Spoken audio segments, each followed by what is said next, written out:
अस्सलाम वालेकुम जी, मैं हूं सुल्तान शाह और इस वक्त हम लोग आपसे अपडेट शेयर करेंगे। एक सिलसिला हमने शुरू किया है कोरोना अलर्ट का, जिसमें हम आपको मुसलसल अपडेट देते रहते हैं कि क्या सिलसिला हो रहा है, क्या अपडेट आ रही है, क्या इन्फॉर्मेशन आ रही है, और उसके बाद हम ताकि आप लोग को इससे आगाह रहें, ये सिलसिला हमने शुरू किया है। अभी आपसे शेयर कर लेते हैं कि जो अपडेट आई है। कल हमने आपको वीडियो में बताया कि पंजाब हुकूमत ने वफाकी हुकूमत को रिकमेंडेशन भिजवाई है कि लाहौर शहर में लॉकडाउन लगाना पड़ेगा और कम से कम 2 हफ्ते का ये लॉकडाउन होगा। हमने आपको बताया कि 2 ऑप्शन ज़ेर गौर थे। एक ऑप्शन ये था कि लाहौर शहर को पूरा सील कर दिया जाए, दूसरा ऑप्शन ये ज़ेर गौर था कि जो हॉटस्पॉट्स हैं इलाकों वाइज सील किया जाए, यानी अगर इकबाल टाउन हॉटस्पॉट बना हुआ है तो उसको सील किया जाएगा, अगर शादरा हॉटस्पॉट बना हुआ है तो उसको सील किया जाएगा। इस तरह मुख्तलिफ इलाके सील किए जाएंगे और बिलाखिर वज़ीर-ए-आज़म पाकिस्तान को रिकमेंडेशन भिजवाई गई थी। आज वज़ीर-ए-आज़म पाकिस्तान लाहौर में मौजूद थे। इमरान खान साहब ने मुलाकात की पंजाब के चीफ मिनिस्टर से, गवर्नर पंजाब से, वज़रा से, जिसमें हेल्थ मिनिस्टर शामिल थी, और उन्होंने उससे पूछा कि इस वक्त सिचुएशन क्या है। अपडेट दी गई और तमाम तरह ब्रीफिंग दी गई महकमा सेहत की जानब से वज़ीर-ए-आज़म पाकिस्तान को। जो रिकमेंडेशन भिजवाई गई थी उस पर वज़ीर-ए-आज़म ने क्या फैसला किया वो आपको बताते हैं, लेकिन थोड़ा सा आपको पीछे लेके चलूंगा। जब हमने आपको ये बताया था कि आप अब घबराना शुरू कर दें तो उसी का सिलसिला आज जारी है। लॉकडाउन के हवाले से चंद रोज पहले WHO ने लेटर लिखा पंजाब हुकूमत को, जो एड्रेस किया था उन्होंने डॉक्टर यास्मीन राशिद साहिबा को, सूबाई वजीर बराए सेहत। उनको उन्होंने कहा कि आपके जो इकदाम हैं कोविड पैंडेमिक के हवाले से उससे हम सेटिस्फाइड नहीं है, लिहाजा अगर जो आप पॉलिसी अपना रहे हैं स्मार्ट लॉकडाउन की, उसमें आप 2 हफ्ते का सख्त लॉकडाउन करें और उसके बाद 2 हफ्ता लॉकडाउन खोल दें। लेकिन पंजाब हुकूमत सामने आई और उन्होंने कहा कि WHO जो मर्जी कहता रहे, हमारे हालात कंट्रोल में है। वाज़ेह रहे कि पंजाब में और पाकिस्तान भर में स्मार्ट लॉकडाउन ने केसेस 1,32,000 पहुंचा दिए हैं और पंजाब आज 50,000 का फिगर क्रॉस कर चुका है। एक अच्छी खबर यह है कि पिछले 24 घंटों में जो रिकवरीज है वो पहली मरतबा ज़्यादा हुई है, यानी 10,000 से ज़्यादा रिकवरीज हुई हैं। वरना पिछले कई अरसे से ये सिलसिला आ रहा था कि रिकवरीज बहुत कम थी और जो नंबर ऑफ पेशेंट्स यानी जो कोविड इफेक्ट हो रहे थे कोरोना वायरस से, उनकी तादाद बढ़ती जा रही थी। इसके साथ साथ डॉक्टर जावेद अकरम जो कि UHS को हेड करते हैं, वेरी वेल नोन डॉक्टर जिनकी बड़ी रिस्पेक्ट है अपनी फ्रेटर्निटी में, गवर्नमेंट भी उनको सुनती है, सरकारी इदारा है UHS, उसको वो हेड कर रहे हैं। उन्होंने प्रेस कॉन्फ्रेंस किया और उन्होंने कहा कि कोई स्मार्ट लॉकडाउन नहीं चलेगा, कोई नरम लॉकडाउन नहीं चलेगा, सिर्फ और सिर्फ कर्फ्यू लगाना पड़ेगा और आपको 2 हफ्ते का सख्त कर्फ्यू लगाना पड़ेगा अगर आप इस पैंडेमिक में लोगों की जिंदगियां बचाना चाहते हैं। लेकिन आज हमारे प्राइम मिनिस्टर साहब वापस आए, लाहौर आए, और उन्होंने जो ब्रीफिंग ली उसके बाद उन्होंने कहा कि मैं चाहता हूं और मैं पहले दिन से ही इस बात पे कमिटेड हूं कि लॉकडाउन कोई ऑप्शन नहीं है। उन्होंने पंजाब हुकूमत की तजवीज़ को रद्द कर दिया, लेकिन साथ साथ उन्होंने ये ज़रूर कह दिया कि आप ये देख लें कि जो एरियाज हॉटस्पॉट बने हुए हैं उनको आप सील कर सकते हैं। उन्होंने ये कहा कि टाइगर फोर्स को हम इस्तेमाल करेंगे, वो टाइगर फोर्स जो अभी तक नज़र नहीं आ रही। आप भी लाहौर की शाहराहों पे घूमते हैं, हम भी लाहौर की शाहराहों पे घूमते हैं, पाकिस्तान की तमाम बड़े शहरों में अगर हम देख लें तो कहीं भी टाइगर फोर्स नज़र नहीं आ रही। वो क्या कर रही है, किसको समझा रही है, ये अभी तक समझ नहीं आई। प्राइम मिनिस्टर ऑफ पाकिस्तान कहते हैं कि SOPs पर सख्ती से अमल दरामद करवाना पड़ेगा। तो पहले क्यों नहीं करवाया अमल दरामद? पहले जब आपने SOP लगाया, सवाल ये उठता है कि जब आपने पहले SOP लगाया और लोगों को बताया कि ये गाइडलाइंस है, इसके जरिए आप अपने कारोबार खोल सकते हैं, मार्केटें खोल सकते हैं, ईद की शॉपिंग कर सकते हैं, ट्रांसपोर्ट खोल सकते हैं, जब तब हम दिखाते रहे अपने टेलीविजन प्रोग्राम्स में कि SOPs पर अमल दरामद नहीं हो रहा, तो तब क्यों नहीं करवाया SOPs पर अमल दरामद? क्यों इंतज़ार किया गया कि वायरस फैलता जाए? क्यों इंतज़ार किया गया कि अमवात ज़्यादा होती जाए? 2500 के करीब अमवात इस वक्त कह रहे हैं कि रिपोर्ट हो चुकी हैं, लेकिन सरकारी डेटा के मुताबिक अभी तक 2300 को टच कर रही है जो अमवात है। तो क्यों इंतजार किया कि इतनी अमवात बढ़ जाए? ये बहुत बड़ा सवाल है, क्योंकि अब आप कह रहे हैं कि हमें SOPs पर अमल दरामद करवाना पड़ेगा। SOPs पर अमल दरामद आपने पहले भी करवाना था, इंतजामिया की जिम्मेदारी होती है। वो इंतजामिया जिसको आप कह रहे हैं SOPs पर अमल दरामद करवाए, जब मार्केटें खोली गई तो हमने देखा कि अवाम का जमे गफीर बाहर निकल आया, कोई रोकने वाला नहीं था, कोई पूछने वाला नहीं था। उस इंतजामिया को आप कह रहे हैं कि SOPs पर अमल दरामद करवाए। जब ट्रांसपोर्टर्स ने पहले हड़ताल कर दी, फिर बाद में उन्होंने कहा कि हम नहीं खोलेंगे, फिर जब खोला गया तो उन्होंने एक सीट छोड़ के एक सीट पर अगर शख्स को बैठाना था, उन्होंने कहा हम ऐसा कोई SOP फॉलो नहीं करेंगे। उस इंतजामिया को आप कह रहे हैं खान साहब के वो अमल दरामद करवाएं SOPs पे। और इस वक्त अगर पाकिस्तानी मुआशरे की बात कर ली जाए तो आज एक बड़ी इंपॉर्टेंट चीज मैं आपके साथ शेयर करने लगा हूं, जो अभी तक सोशल मीडिया पे मुझे मैसेजेस आ रहे हैं, मुख्तलिफ जगहों से रिपोर्ट्स आ रही हैं, पता लग रहा है। बतौर पाकिस्तानी आज बहुत शर्मिंदा हूं मैं, क्योंकि पहले हमने SOPs पर अमल दरामद नहीं किया, इसमें गलती है हमारी, हमें एसओपीज पर अमल दरामद करना चाहिए था। सरकार कहती रही, सरकार ने इंप्लीमेंट नहीं करवाया, लेकिन हमारी भी जिम्मेदारी थी। आज जो दुख हुआ है कि पाकिस्तान में जिस चीज की जरूरत होती है उसकी कीमतें आसमानों को छूने लग पड़ती हैं। यानी पहले मास्क की बारी आई, 10 रुपए का मास्क 50 रुपए में हुआ, फिर मास्क 200 रुपए का हुआ, फिर 300 रुपए का हुआ, और फिर मास्क हजारों में जाना शुरू हो गया। आपने कहा कि सना मक्की बड़ी अच्छी चीज़ है, उसकी कीमत आसमानों को छूने लग पड़ी। आपने कहा ग्लव्स इस्तेमाल करें, उसकी कीमतें आसमानों से बातें करने लग पड़ी। और अभी जो एक्टेम्बरा इंजेक्शन है वो जो 20,000 रुपए का था, फिर हमने देखा 40,000 रुपए का हुआ, वो इस वक्त 3 लाख से 6 लाख रुपए का बिक रहा है। कोई चेक करने वाला नहीं है, कोई रेगुलेट करने वाला नहीं है इस मुल्क में। और तो और इंसानियत शर्मा जाएगी। ये खबर आपके साथ जो मैं शेयर कर रहा हूं उसको सुन के कि लाहौर शहर में और कराची में, ये जो दो बड़े शहर हैं जो इस वक्त एपी सेंटर बन चुके हैं इस कोविड-19 में, यहां पे लोग प्लाज्मा बेचना शुरू हो गए। जी हां, वो लोग जो कोरोना वायरस से सेहतयाब हो गए, जिनको जो पॉजिटिव डिटेक्ट हुए, उसके बाद पूरे 14 दिन के बाद दोबारा टेस्ट किया गया तो वो नेगेटिव आई, यानी वो सेहतयाब हो गए, इस फेज से गुजर गए, वो अब अपना प्लाज्मा बेचना शुरू हो गए। क्योंकि डॉक्टर ताहिर शमसी कराची से डॉक्टर हैं, उन्होंने ये बात कही कि ये एक बेहतरीन इलाज है, जो प्लाज्मा है, जिन लोगों को कोविड पॉजिटिव टेस्ट हुआ है वो रिकवर कर जाते हैं, तो वो रिकवर्ड पेशेंट्स का प्लाज्मा चाहिए होगा उन पेशेंट्स के लिए जो क्रिटिकल हैं, ताकि वो रिकवर कर जाएं, वो जिंदगी में वापस दोबारा आ जाएं, क्योंकि उनकी सिचुएशन बहुत ज्यादा क्रिटिकल हो जाती है। लेकिन अफसोस के साथ आपसे मैं ये खबर शेयर कर रहा हूं, जो हमें लोग मुसलसल ये बता रहे हैं कि लोग प्लाज्मा बेच रहे हैं।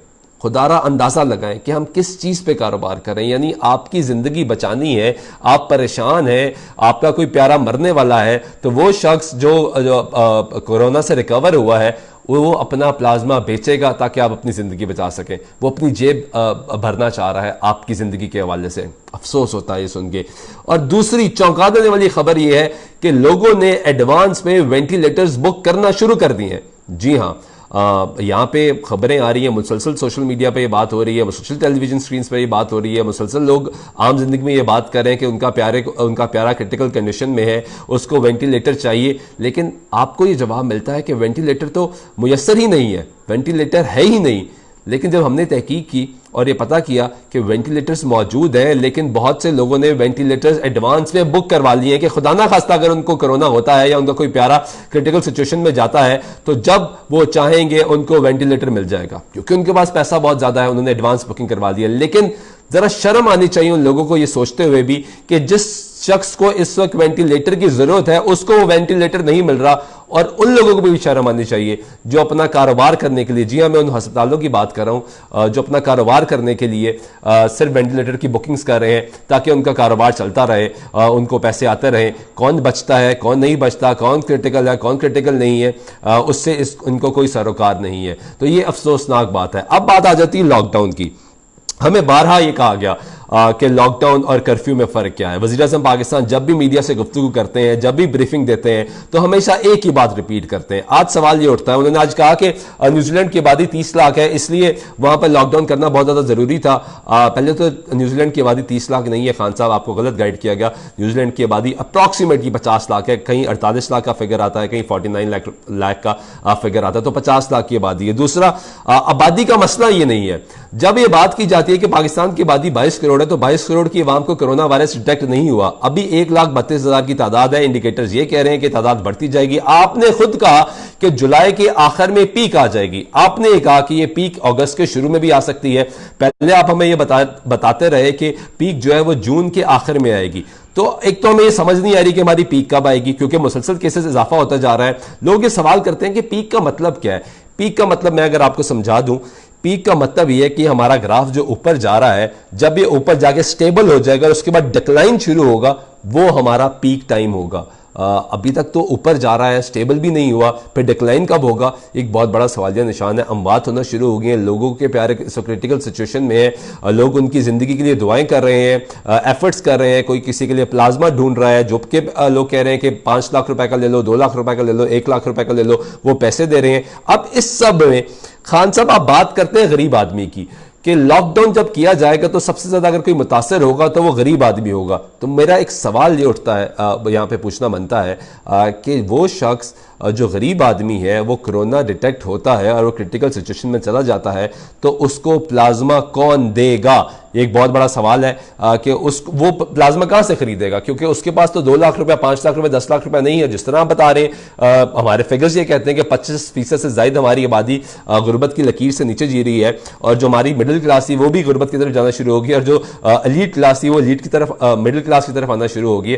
तो ये सिचुएशंस जो बनती जा रही हैं, तो वो किस तरह प्लाज्मा अफोर्ड करेगा? लेकिन हमने लॉकडाउन नहीं करना।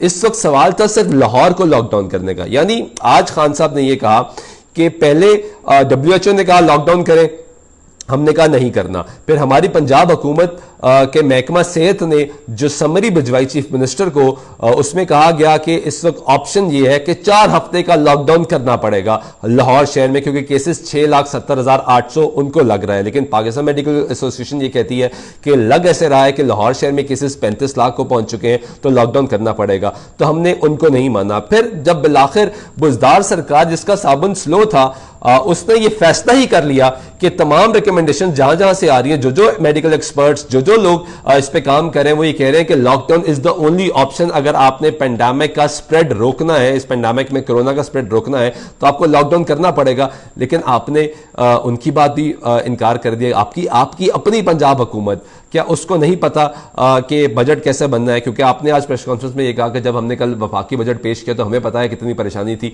तो क्या सूबाई हुकूमत ने जो बजट पेश करना है पीर को, उनको नहीं पता कि जब लॉकडाउन होगा तो कितनी परेशानी होगी, मुआशरे को कितना नुकसान होगा? क्या यहाँ पे जो एक्सपर्ट्स बैठे हैं, जो वजारतों पे लोग बैठे हैं, वो इतने अकल कुल नहीं है कि उनको समझ नहीं आ रही? इस वक्त प्रॉब्लम क्या है? पाकिस्तान का प्रॉब्लम इस वक्त ये है, जो माजी में भी रहा, हर अदवार में ये प्रॉब्लम रहा, जिसका पाकिस्तानियों ने खमियाजा भुगता है कि हमेशा एक शख्स जो फर्द वाहिद है वो फैसला करता है। यानी डे वन से खान साहब ये कह रहे हैं कि लॉकडाउन नहीं होना, तो लॉकडाउन नहीं होगा।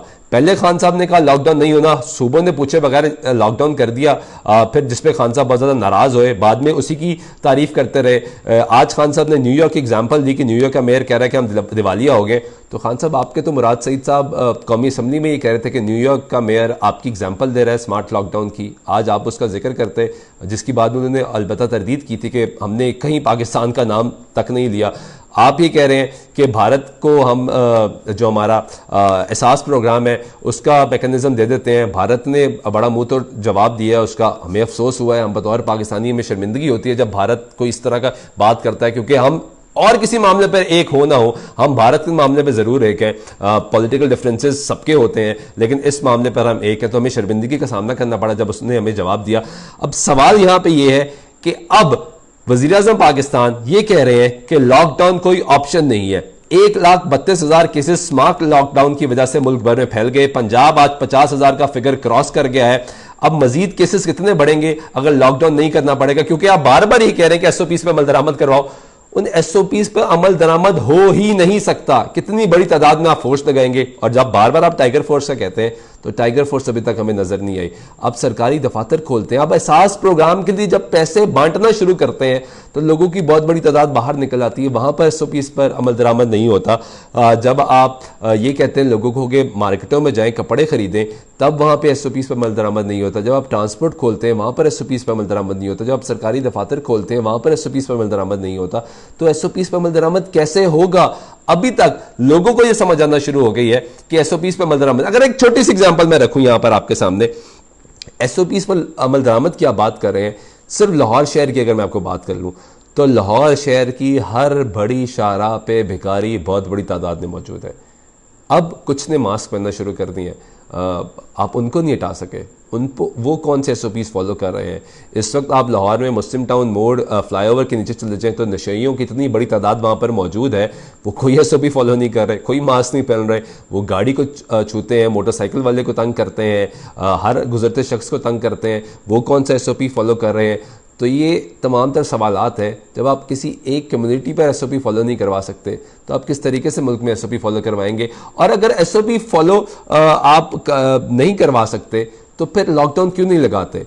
और अगर लॉकडाउन आपने नहीं लगाना तो इस्लामाबाद में लॉकडाउन क्यों लग रहा है खान साहब? इस्लामाबाद के बहुत से सेक्टर्स हमने देखा है, हमने सुना है, मुसलसल खबरें टेलीविजन स्क्रीन पर आ रही हैं कि वहां पर सील किया जा रहा है, वहां पर कर्फ्यू लगाया जा रहा है। तो उनको क्यों सील किया जा रहा है? लाहौर शहर में जब केसेस बहुत ज्यादा बढ़ते जा रहे हैं, पंजाब के अगर 50,000 केसेस हैं तो लाहौर शहर में 25,000 से ज्यादा केसेस हो गए हैं। 50% पूरे पंजाब का जो केसेस हैं वो सिर्फ लाहौर में है। तो लाहौर को बंद क्यों नहीं किया जा रहा? क्या हो जाएगा कि अगर 2 हफ्ते के लिए सिर्फ लाहौर बंद हो जाए? क्योंकि पूरा पंजाब मौजूद है, आपका ज़राअत का सेक्टर चल रहा है जो आपकी इकोनॉमी की बैकबोन है, उसको आप पंजाब ने बजट अनाउंस करना है, उसमें उसके लिए फंड्स रखने चाहिए, उसको सपोर्ट करना चाहिए। कंस्ट्रक्शन इंडस्ट्री की आपने बात की, कंस्ट्रक्शन इंडस्ट्री को प्रमोट करना है। तो क्या पंजाब भर के अजला में कोई काम नहीं हो सकता?